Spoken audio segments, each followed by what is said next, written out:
Hello, good morning to all of you.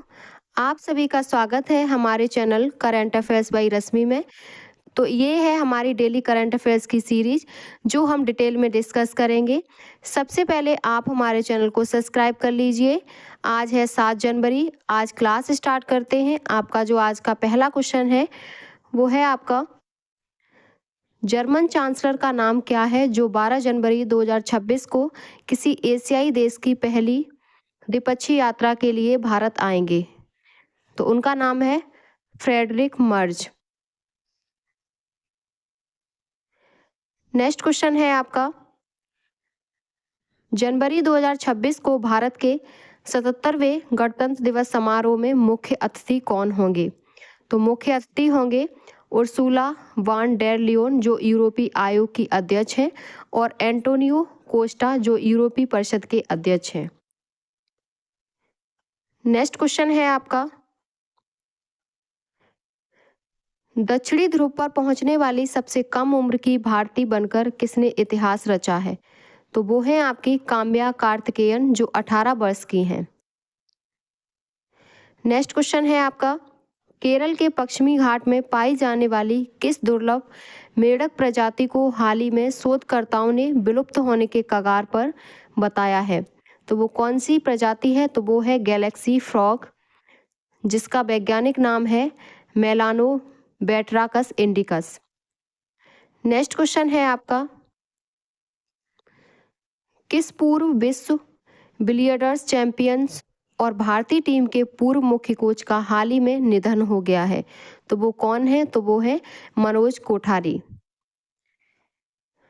Next question है आपका, हाल ही में किस देश ने आईपीएल के प्रसारण पर प्रतिबंध लगा दिया है?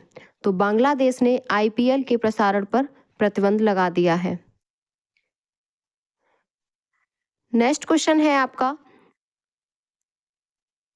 नेस्कॉम के सह संस्थापक हरीश मेहता सहित उद्योग जगत के नेताओं ने रोजगार सृजन के लिए किस राष्ट्रीय पहल की शुरुआत की?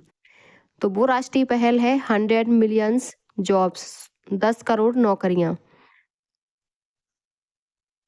नेक्स्ट क्वेश्चन है आपका, हाल ही में केंद्रीय शिक्षा मंत्री धर्मेंद्र प्रधान ने किस संस्थान द्वारा प्रकाशित 5 शास्त्रीय भाषाओं की 55 दुर्लभ साहित्यिक कृतियों का विमोचन किया है? तो वो है आपकी केंद्रीय भारतीय भाषा संस्थान। नेक्स्ट क्वेश्चन है, हाल ही में भारतीय वैज्ञानिकों ने एम-पेम्मा प्रभाव को समझने के लिए पहला सुपर कंप्यूटर आधारित सिमुलेशन विकसित किया है।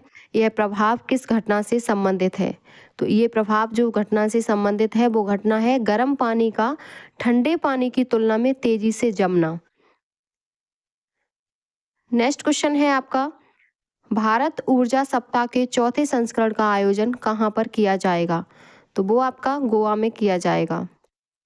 अगला क्वेश्चन है, हाल ही में किस पूर्व केंद्रीय मंत्री और भारतीय ओलंपिक संघ के पूर्व अध्यक्ष का 82 वर्ष की आयु में निधन हो गया?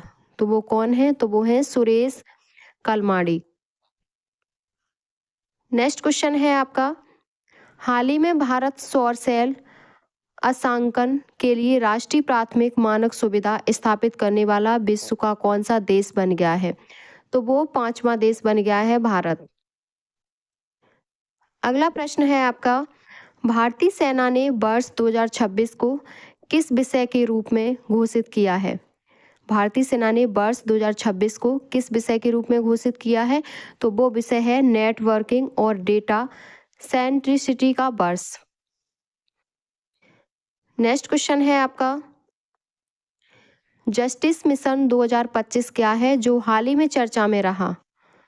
तो वो क्या है? तो वो है चीन द्वारा ताइवान के आसपास किया गया एक बड़े पैमाने का अंतर सेवा सैन्य अभ्यास। ये जस्टिस मिशन है 2025। अब नज़र डालते हैं वन लाइनर करंट अफेयर्स पर। आपका पहला है, हाल ही में 7 जनवरी को राष्ट्रीय महिला दिवस के रूप में मनाया जाता है और 7 जनवरी को राष्ट्रीय टेम्पुरा दिवस के रूप में भी मनाया जाता है। हाल ही में भारत पर्व 2026 का आयोजन नई दिल्ली में आयोजित किया गया। नेक्स्ट है, हाल ही में COP29 जलवायु परिवर्तन सम्मेलन अजरबैजान में आयोजित हुआ है। अगला है, हाल ही में भारत ने INS सूरत को भारतीय नौसेना में शामिल किया है। नेक्स्ट है, हाल ही में लाल कृष्ण आडवाणी को भारत रत्न से सम्मानित किया गया है। नेक्स्ट पॉइंट है, हाल ही में हैदराबाद को भारत का पहला AI सिटी घोषित किया गया। नेक्स्ट पॉइंट है, हाल ही में उत्तर प्रदेश सरकार ने मुख्यमंत्री युवा स्वरोजगार योजना को विस्तार दिया है। नेक्स्ट पॉइंट है, हाल ही में भारत सरकार ने मिशन लाइफ के नए चरण की शुरुआत की है। अगला पॉइंट है, हाल ही में भारत और फ्रांस के बीच संयुक्त सैन्य अभ्यास आयोजित किया गया। नेक्स्ट पॉइंट है, हाल ही में RBI ने डिजिटल भुगतान को बढ़ावा देने के लिए नए दिशा निर्देश जारी किए हैं। नेक्स्ट है, हाल ही में भारत ने ग्रीन हाइड्रोजन उत्पादन को बढ़ाने के लिए नई नीति लागू की है। अगला पॉइंट है, हाल ही में भारत ने विश्व आर्थिक मंच WEF बैठक में भाग लिया। नेक्स्ट है पॉइंट, हाल ही में इसरो ने अपनी अगली पीढ़ी के लॉन्च व्हीकल पर काम शुरू कर दिया है। अगला पॉइंट है, हाल ही में केंद्र सरकार ने महिला सशक्तिकरण से जुड़ी नई पहल की घोषणा की है। अगला पॉइंट है, सूर्यास्त्र किससे संबंधित है? तो सूर्यास्त्र संबंधित है universal multi calibre rocket launcher से।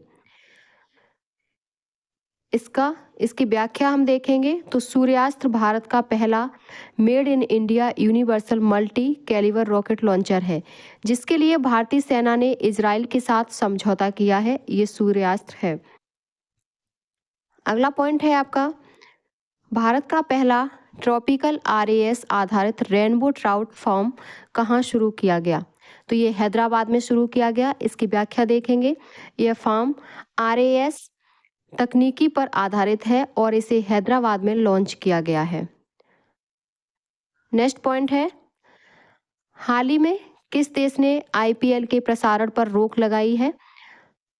तो IPL के प्रसारण पर जो रोक लगाई है वो बांग्लादेश ने लगाई है और इसकी व्याख्या है, बांग्लादेश ने हाल ही में इंडियन प्रीमियर लीग IPL के प्रसारण पर प्रतिबंध लगाया है। अगला पॉइंट है, खेलो इंडिया बीच गेम्स के दूसरे संस्करण का उद्घाटन कहाँ हुआ? तो वो दीव में हुआ और खेलो इंडिया बीच गेम्स 2026 का दूसरा संस्करण दीव में आयोजित किया गया है। अगला पॉइंट है, भारतीय सेना ने वर्ष 2026 को किस रूप में घोषित किया है? तो भारतीय सेना ने 2026 को नेटवर्किंग एंड डेटा केंद्रिता के रूप में घोषित किया है और इसकी व्याख्या है, भारतीय सेना ने 2026 को नेटवर्क आधारित और डेटा केंद्रित युद्ध क्षमताओं को बढ़ाने का वर्ष घोषित किया है। नेक्स्ट पॉइंट है, भारत किस मामले में चीन को पीछे छोड़कर विश्व में प्रथम स्थान पर पहुंच गया है? तो चावल उत्पादन में भारत पहले स्थान पर पहुंच गया है। इसकी व्याख्या है, भारत दुनिया का सबसे बड़ा चावल उत्पादक देश बन गया, चीन को पीछे छोड़ते हुए। नेक्स्ट पॉइंट है, वेनेजुएला के अंतरिम राष्ट्रपति के रूप में किसे नियुक्त किया गया है? तो अंतरिम राष्ट्रपति वेनेजुएला के बने हैं डेल्सी रोड्रिगेज को नियुक्त किया गया है। नेक्स्ट पॉइंट है आपका, जल्लीकट्टू महोत्सव 2026 किस राज्य में आयोजित किया जा रहा है? तो जल्लीकट्टू तमिलनाडु में आयोजित किया जा रहा है और ये जल्लीकट्टू तमिलनाडु का पारंपरिक उत्सव है जो 2026 में भी वहीं आयोजित हो रहा है। नेक्स्ट पॉइंट है आपका, भारत के पहले made in India universal multi calibre rocket launcher Suryastra के लिए भारतीय सेना ने इजराइल के साथ समझौता किया है। अगला है, भारत का पहला ट्रॉपिकल RAS आधारित रेनबो ट्राउट फार्म हैदराबाद में लॉन्च किया गया है। नेक्स्ट पॉइंट है, देश के सबसे बड़े एकीकृत अंतर्देशीय रेनबो ट्राउट मछली फार्म का उद्घाटन कहाँ पर किया गया? तो ये रंगारेड्डी जिला तेलंगाना में किया गया। ये आपकी आज की करंट अफेयर्स थी। ये आपकी रेगुलर हमारे चैनल पर चलेगी। अगर आपको वीडियो पसंद आई हो तो प्लीज़ चैनल को like, subscribe, share and comment करें।